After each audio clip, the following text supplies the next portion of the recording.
नमस्कार. आज आपण बघणार आहोत उपम्याची रेसिपी. आज मी उपम्यासाठी 1 ते 2 चमचे मी तूप घालून घेते. तूप घातल्यानंतर त्याच्यात रवा घालते आणि भाजून घेते. पण तुपावर भाजून घेतलं ना तर उपमा छान होतो चवीला. आपण फोडणीला तेल घालणारच, पण रवा भाजायला तूपच घ्यायचा. तूप नसेल तर डालडा घेतला तरी चालेल. रवा मी छानपैकी 5 मिनिटं भाजून घेते. जरा खमंग भाजेस्तवर मी भाजून घेते.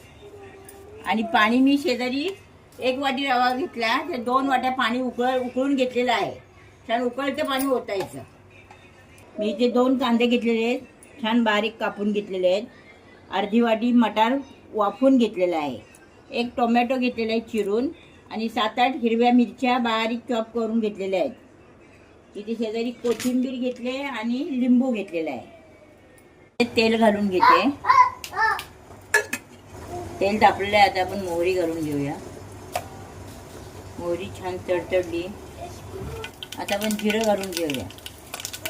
जिरं छान तडतडलेलं आहे. नंतर मी कांदा घालून घेते.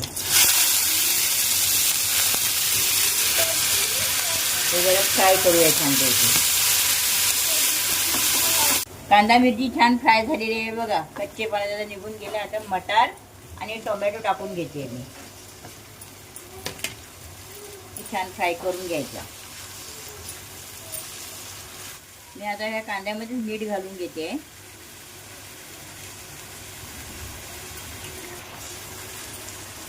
आता हे मीठ घातले ते आता फ्राय करून घेऊ. चांगलं एकजीव करून घेऊ. मी रवा भाजलेला आहे तो घालून घेते.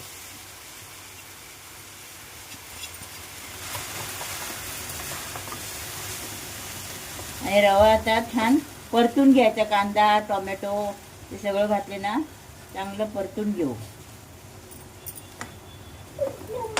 आणि त्यात आता उकळतं पाणी घालू आपण.